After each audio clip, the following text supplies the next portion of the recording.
Bonjour à tous. Aujourd'hui, on va voir la correction d'un examen régional, Académie de Fès-Meknès, donc session de juin 2016. Et le support, donc ça serait un texte, ça serait un extrait de la pièce théâtrale Antigone. D'accord?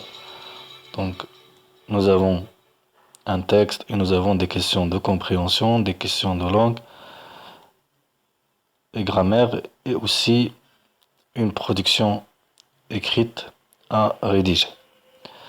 Donc avant de commencer la correction, petit rappel concernant la pièce théâtrale d'Antigone. D'accord? Antigone, à la base, c'est un personnage, donc c'est la fille d'Oedipe et de Jocaste, qui était souverain de Thèbes. Et après le suicide de Jocaste et aussi le Oedipe, qui est à la fois son fils et son mari, donc il est exilé. Donc les deux frères d'Antigone, qui sont Éthéocle et Polynice, se sont entre-tués, d'accord, pour le trône de Thèbes. Donc Créon, qui est le frère de Jocaste, et suite à ça, sera le nouveau roi, et qui va décider donc de n'offrir pas de sépulture qu'à Éthéocle et non à Polynice. Pourquoi? Parce qu'il qualifie Polynice de voyou, de traître, et il a même averti par, par un édit que quiconque osera enterrer le corps de Polynice sera puni de mort. Personne n'ose braver cette interdiction, le fait d'enterrer le cadavre de Polynice. Donc dans ce cas-là, Polynice reste abandonné, le cadavre de Polynice est abandonné à la chaleur et aux charognards.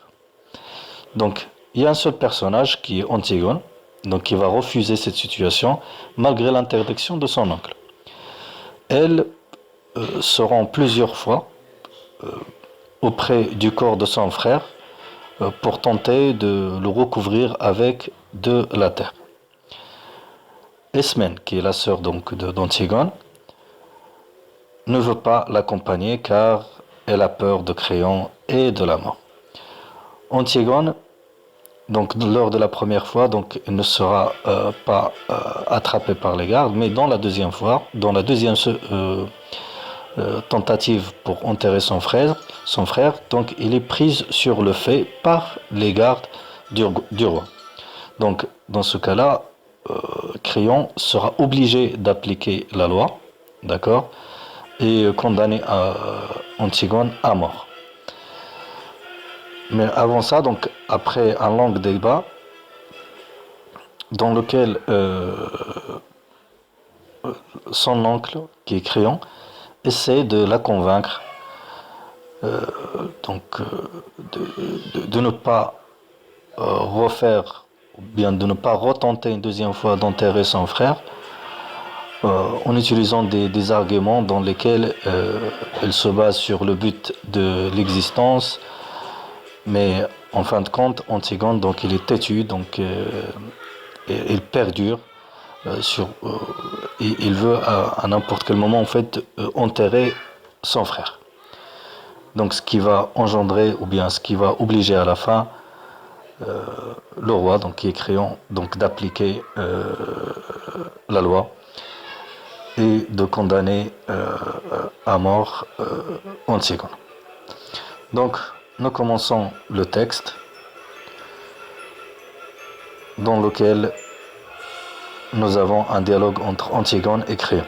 D'accord? Antigone, secoue la tête, je ne veux pas comprendre, c'est bon pour moi. Moi, je suis là pour autre chose que pour comprendre. Je suis là pour dire non et pour mourir. Créon, c'est facile de dire non. Antigone, pas toujours.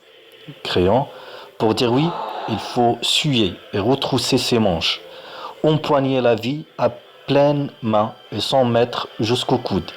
C'est facile de dire non. Même si on doit mourir, il n'y a qu'à ne pas bouger et attendre. Attendre pour vivre, attendre même pour qu'on vous tue. C'est trop lâche. C'est une invention des hommes. Tu imagines un monde où les arbres aussi auraient dit non contre la sève, où les bêtes auraient dit non contre l'instinct de la chasse ou de l'amour. Les bêtes, elles au moins, sont bonnes et simples et dures.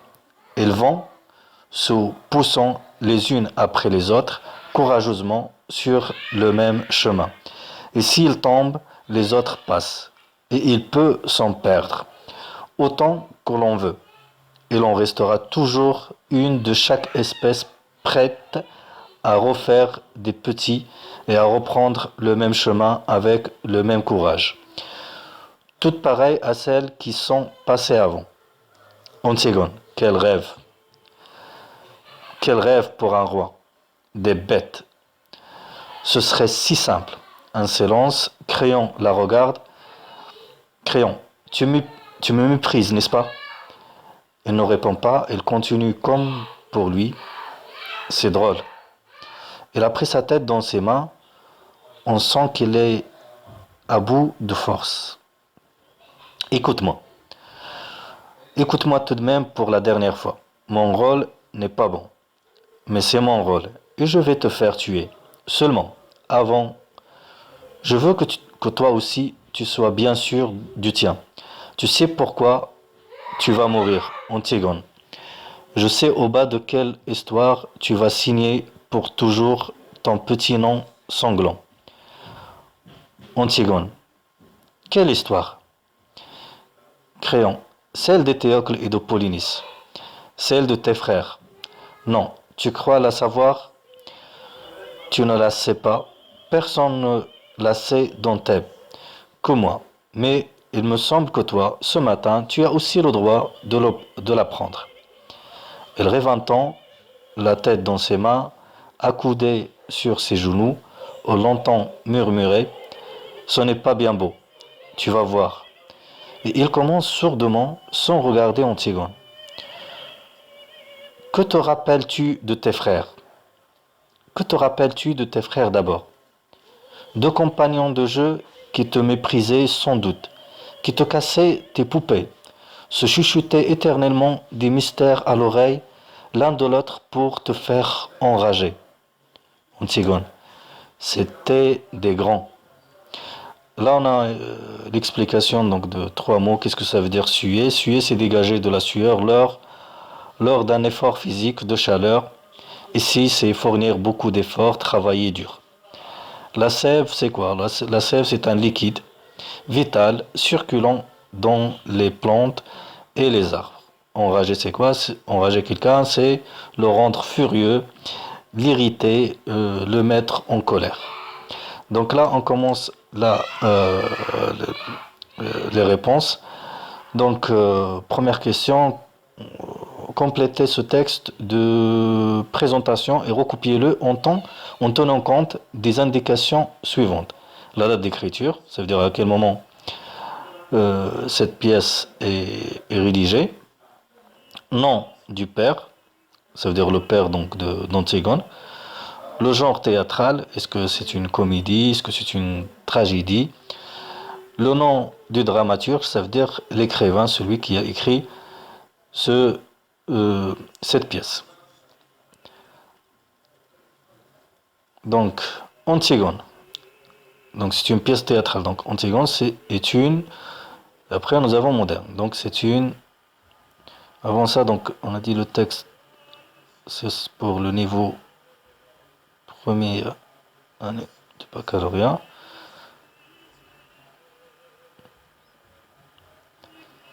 Très bien. Donc, Antigone est une tragédie moderne. Donc, on a dit Antigone est une tragédie moderne. Écrite.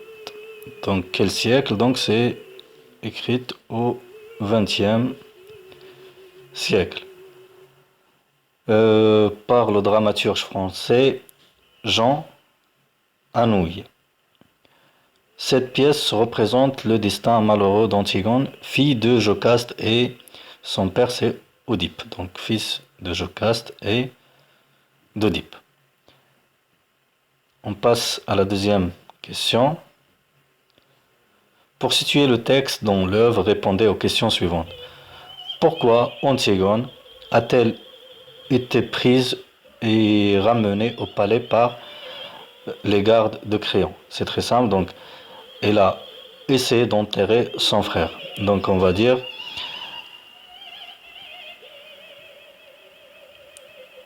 Antigone a été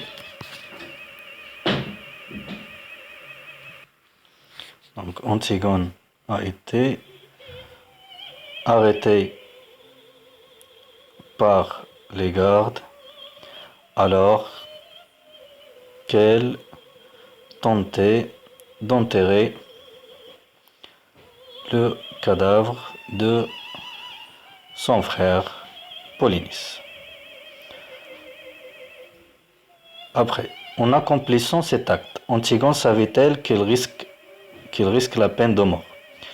Oui, tout à fait, parce que si on revient à nouveau au texte, qu'est-ce qu'il dit Antigone? Moi, je suis là pour autre chose que pour comprendre. Je suis là pour vous dire non et pour mourir. Donc ça veut dire elle sait qu'il va mourir à la fin. Donc on va dire oui. Antigone savait qu'elle risquait la peine de mort car elle avait violé la loi décrétée par le roi qui est Créon. Donc car elle avait violé la loi décrétée par Créon. On passe à la troisième question. Lisez la première réplique d'Antigone pour répondre aux questions suivantes. Quel type de phrase Antigone emploie-t-elle? La première réplique d'Antigone, elle est là.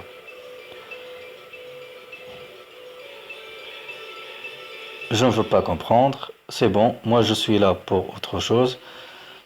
Je suis là pour vous dire. Donc, les types de phrases, comme vous le savez, donc soit déclarative, interrogative, impérative ou bien exclamative. Donc ici, donc les phrases utilisées par Antigone, donc c'est des phrases déclaratives. Et on peut ajouter aussi, donc on va dire type de phrase, donc des phrases déclaratives. Et on peut ajouter aussi que ce sont des phrases déclaratives négatives. Donc des phrases déclaratives parce qu'elles utilisent ne pas. Donc des phrases déclaratives négatives. En employant ce type de phrase, Antigone est-elle une fille hésitante, décidée ou indifférente? Ça veut dire est-ce qu'il sait ce qu'il fait, d'accord? Ou bien est-ce qu'il hésite, ou bien il ne donne aucune importance à ce qu'il fait. Donc le fait d'être indifférente. La réponse que Antigone plutôt c'est une fille qui est décidée. Elle sait ce qu'il fait, Et elle assume aussi donc ses actes. Donc Antigone est une fille décidée. Très bien. Après, question suivante. Toujours en rapport avec les répliques d'Antigone. Quelle didascalie, donc ça veut dire les indications scéniques, vient appuyer cette attitude d'Antigone? Les didascalies d'Antigone, nous avons secoue la tête. Donc, on va écrire secoue la tête. Après, dans son face-à-face avec Antigone. Crayon défend l'idée selon laquelle il n'est pas facile de dire oui. A. Dites si cette idée est vraie ou fausse. Donc l'idée est plutôt vraie. Donc on va dire cette idée est vraie. Ça veut dire que effectivement Crayon donc défend l'idée dans laquelle c'est difficile de dire, c'est facile de que c'est difficile plutôt donc de dire oui. Justifiez votre réponse par une expression relevée dans la première tirade de Crayon. La première tirade de Crayon.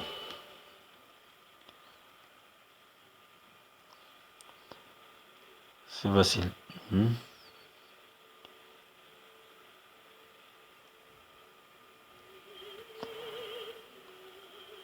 Ok.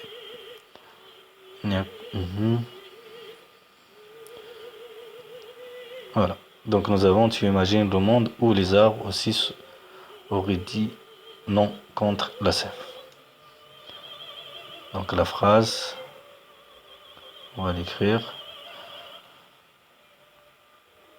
Pour dire oui, il faut suer et retrousser ses manches. Donc ça, c'était dans la première tirade que nous avons ici de Crayon. Donc ça, c'est la première phrase. Après, donc pour illustrer donc son point de vue, donc il va utiliser donc des arguments. Donc c'est la question suivante. Pour convaincre sa nièce, Crayon recourt à des exemples liés à la nature. Relevez un de ces exemples. Très bien. Les exemples que nous avons, donc nous avons ici, tu imagines un monde où les arbres aussi auraient dit non.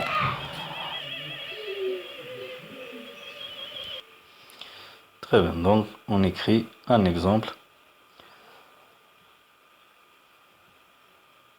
Tu imagines un monde où les arbres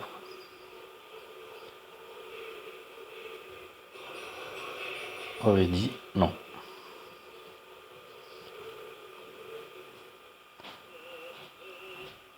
Après, utilise-t-il ces exemples pour illustrer l'importance de la vie, la beauté de la nature ou la nécessité de l'amour, la nécessité de mourir? Donc il nous donne déjà des choix, ok? Donc c'est à nous de choisir selon ce que nous avons compris. Est-ce que ces exemples sont utilisés pour l'importance de la vie, la beauté de la nature ou bien la nécessité donc de mourir? Puisque il essaie de la convaincre donc de ne pas enterrer son frère, ça veut dire qu'il ne veut pas la tuer. Donc il veut la montrer que plutôt la vie est importante. Donc c'est plutôt le premier choix. Donc pour illustrer l'importance de la vie. 6e question. Antigone adopte une attitude méprisante vis-à-vis de son oncle Crayon. On relevait dans sa réplique une expression qui montre cette attitude. Donc, parmi les répliques que nous avons, c'est quand il dit, quand Antigone dit à son oncle, quel rêve pour un roi des bêtes. Quel rêve pour un roi des bêtes. C'est la réplique que nous avons ici.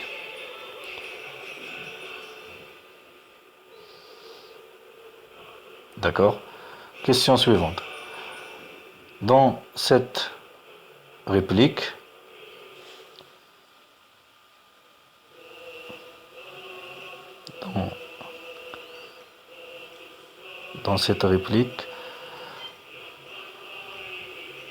Dans cette même réplique, Antigone parle-t-elle à son oncle sur un ton ironique, pathétique ou lyrique? Non, plutôt il essaie donc de ridiculiser son oncle, donc on va dire c'est un ton qui est ironique. Donc Antigone parle à son oncle avec un ton ironique, sur un ton ironique.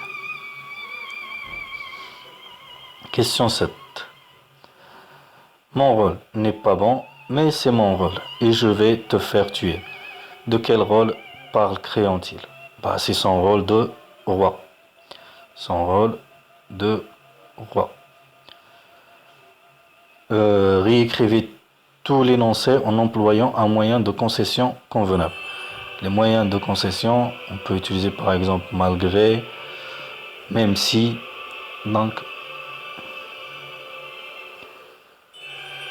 pour la réponse 7, on a dit son rôle de roi, il doit appliquer les lois, il doit être juste. Donc pour sa réplique, donc on va dire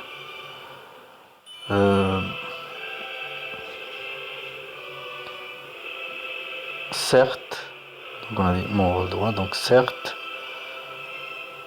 mon rôle n'est pas bon, mais c'est mon rôle et je vais te faire tuer. Question suivante.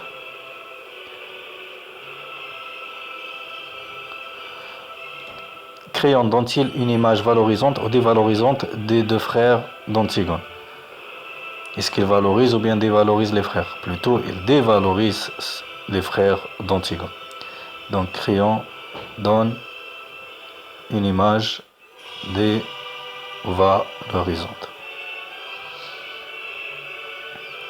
Surtout, donc si vous lisez bien, plutôt si vous relisez à nouveau les dernières lignes, quand il dit deux compagnons de jeu qui te méprisaient, d'accord, qui te cassaient tes poupées. Donc là, c'est une image qui est dévalorisante des deux frères. d'Antigone. Très bien. Après, pour quelle raison Créon parle-t-il de cette façon des deux frères? La raison, elle est simple. Donc, il veut montrer à Antigone que ce n'est pas nécessaire donc de risquer sa vie donc pour son frère, pour le cadavre de son frère. Donc, Créon veut montrer à Antigone que ses frères donc ne méritaient pas son sacrifice, ou bien ne méritaient pas qu'elle se sacrifie pour eux. Maintenant, êtes-vous d'accord avec cette façon dont Antigone s'adresse à son oncle dans ce texte? Justifiez votre avis par un argument personnel. Donc, toutes les réponses ici sont acceptables, mais à condition qu'ils soient bien argumentés. Donc, vous pouvez dire oui, je suis d'accord avec le comportement d'Antigone et vous donnez la raison pour laquelle vous êtes d'accord, ou bien vous dites non, je ne suis pas d'accord et vous dites pourquoi.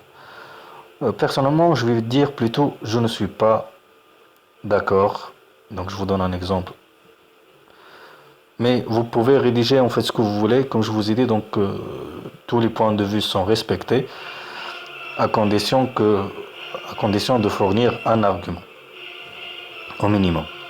Donc, on va dire je ne suis pas d'accord avec la façon dont Antigone s'adresse à Créon.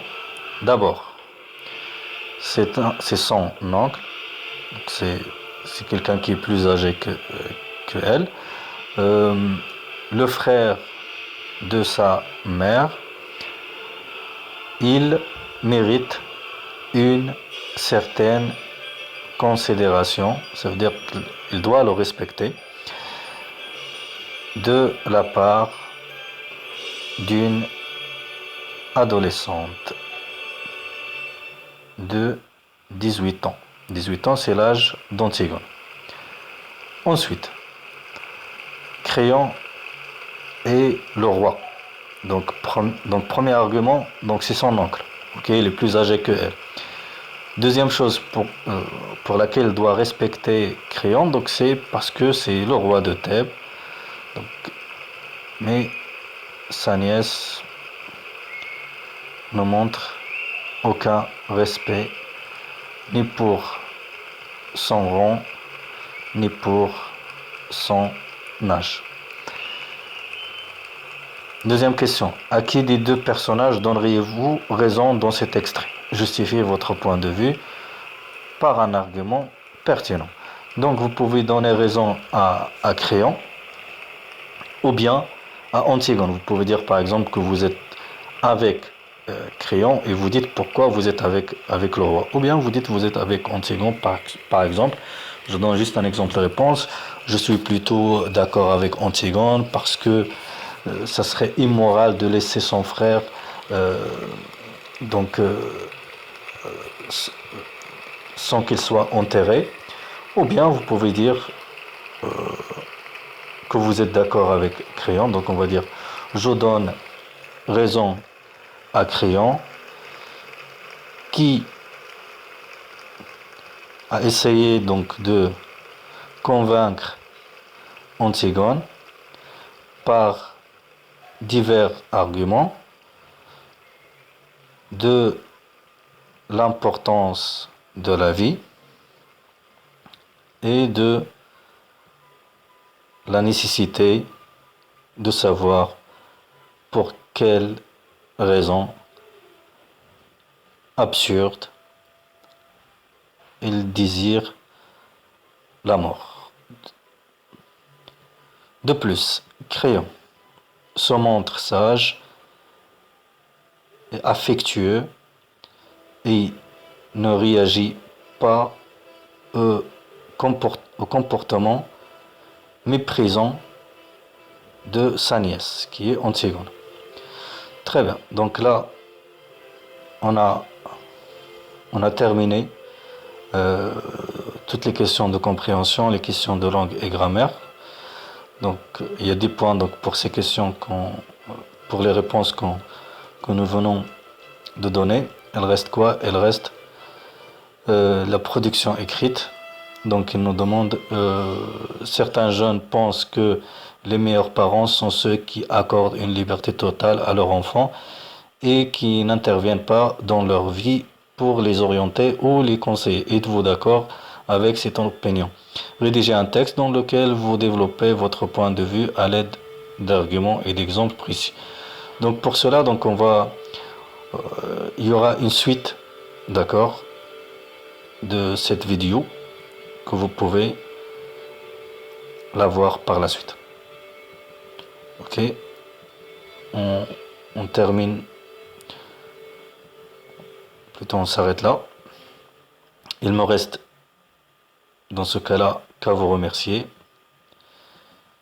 et vous souhaiter une excellente vie. Et n'oubliez pas d'être heureux.